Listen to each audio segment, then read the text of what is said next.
Anda kembali bersama kami dalam editorial sepekan. Kita lanjutkan, saya ke Pak Satya Yuda ya tadi ya, karena dikatakan wah ini kok nggak berbanding lurus antara elektabilitas juga dengan kepuasan. Apakah ini dikarenakan kepuasan itu tidak dirulit gitu, harga tetap mahal, pajak tetap naik terus begitu kan? Sebetulnya justru yang pertanyaan saya di dalam survei ini adalah segmentasi daripada responden. Ini kan tentu orang yang kita survei yang berpendidikan tinggi sama yang kita survei berpendidikan rendah, mungkin cara memberikan judgement-nya juga berbeda. Nah itu yang mungkin saya kurang tahu, mungkin Bapak bisa menjelaskan. Karena sudah dijawab tadi sesuai populasi ya, semuanya sesuai dengan. Tapi kan sekarang kita harus menyadari betul gitu, siapa yang bisa memberikan korelasi yang ini. Karena tidak semua masyarakat itu dia mengatakan yang dimaksud puas itu adalah merefleksikan bahwa dia akan memilih. Kan bisa begitu.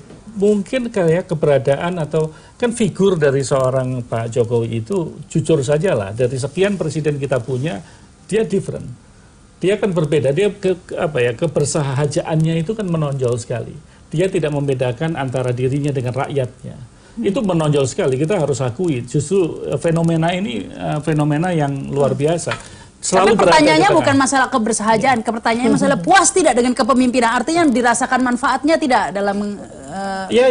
Saya malah cenderung membahas itu dulu gitu sebelum, karena gini. Nggak, kalau bersahaja dulu waktu kampanye dulu Jokowi terpilih memang gara-gara bersahaja, tapi setelah memimpin tentu kan dilihat kinerjanya kan Pak, begitu, bukan bersahajanya saja. Tadi kalau dari sisi kinerja kan kita mengetahui ya, dari tujuan jangka panjang beliau mengutamakan pembangunan infrastruktur contohnya, itu spending untuk infrastruktur nggak sembarangan loh.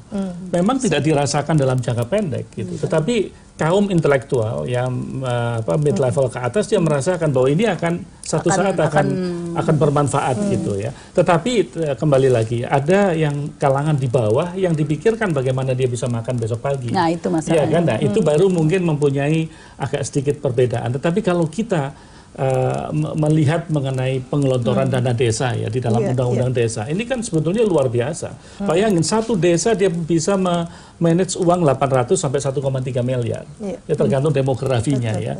Memang dalam hal ini ada satu manajemen atau governance-nya yang mungkin tidak begitu bagus, sehingga banyak juga kepala desa yang takut membelanjakan. Tetapi juga ada yang misuse gitu, yang dia membelanjakannya tidak tepat gitu sesuai dengan yang diharapkan. Tetapi paling tidak perhatian sampai kepada desa itu ada. Ya dari implementasi daripada undang-undang desa. Mungkin itu sebabnya ya Bu Siti Zuhro, karena kan memang pembangunan itu belum selesai kebanyakan ya proyeknya, jadi manfaatnya belum dirasakan. Tetapi orang bagi kalangan bawah, menengah ke bawah, orang yang mengatakan kita tidak bisa makan jembatan gitu kan. Masalahnya itu sementara harga terus ini, jadi mungkin melihatnya beda begitu ya kalau kalangan menengah ke bawah. Iya, jadi memori kolektif ya dari kalangan menengah ke bawah itu apa?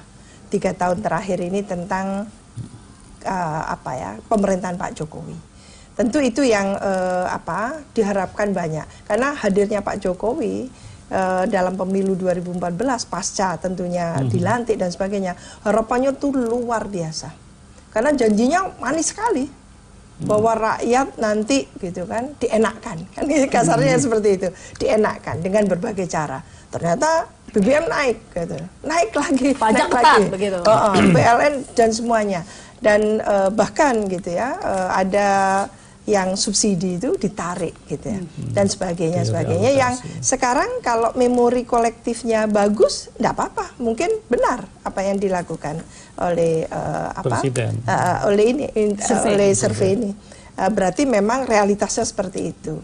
Lah, masalahnya kalau ada kesenjangan antara hasil survei dengan senyatanya. Sekarang kalau akan ada survei lagi dilakukan, apa karena perubahan waktu gitu ya, yang tidak sama sehingga menghasilkan katakan hasil survei yang juga berbeda, yang menunjukkan tidak sama, bahkan mungkin lebih rendah. Itu sama sebangun dengan apa yang dilakukan oleh pilkada-pilkada itu. Surveinya selalu fluktuatif kan gitu ya. Tapi kan trennya itu kemana trennya? Trennya cenderung naik atau trennya fluktuatif saja atau cenderung turun? Ya ini mungkin ada resistensi mungkin deh Pak Sirajuddin, atau karena tadi itu biasanya kan kalau subsidi itu dicabut begitu kan, pajak dilonggarkan atau subsidi tidak dicabut, pajak diperketat. Biasanya gitu. Kalau kita dua-duanya gitu, subsidi dicabut, pajak ketat begitu. Nah ini bicara memori kolektif itu yang dirasakan publik yang terakhir-terakhir ini. Ya mungkin ada yang merasa seperti itu. Saya tidak, kita punya kasus Pak SBY dulu. Pak SBY itu mengalami penurunan elektabilitas di tahun 2007 karena subsidi BBM dicabut dan efeknya turun. Tapi setelah itu Pak SBY catch up dengan program-program sosial yang masif. Disebar itu program BLT dan merata gitu, dan itu terus membaik sampai di 2009. PNPM, ya. BLT dan PNPM gitu salah satunya. Nah, Pak Jokowi tidak punya problem yang terlihat dari survei kita yang seberat situasi yang dialami Pak Jokowi di Pak SBY di tahun 2007. Itu sebabnya jarak elektabilitas Pak SBY dengan Bu Mega di tahun 2007 di kisaran yang sama, itu di bulan-bulan September, dengan jarak elektabilitas Pak Jokowi dan Pak Prabowo di bulan ini, itu posisi kekuatannya berbeda dengan Pak SBY di zaman itu. Dengan Mega ya. Keunggulan Pak Jokowi lebih tinggi dibanding keunggulan Pak Beda SBY jauh begitu ya Prabowo. Tapi memang kalau Prabowo sudah mungkin pembahasannya bukan di Prabowo sekarang ini ya, pembahasannya di Jokowi. Tapi tapi sekedar untuk gambaran. Nah, dan survei ini harus dimengerti sebagai potret realitas. Ada metodologi saintifik yang kita ikuti. Oleh karena itu, sejauh metodologinya bisa dipercaya dan saintifik, disiplin gitu, mulai dari proses designing kuesionernya, samplingnya, proses wawancara di lapangan, analisisnya, sampai bagaimana menafsirkan temuan itu, bisa menurut dipercaya. saya itu bisa mencerminkan realitas sosial masyarakat saat ini. Baik, kita harus break dulu Mas ya. Kita akan kembali pemirsa setelah pesan-pesan berikut ini.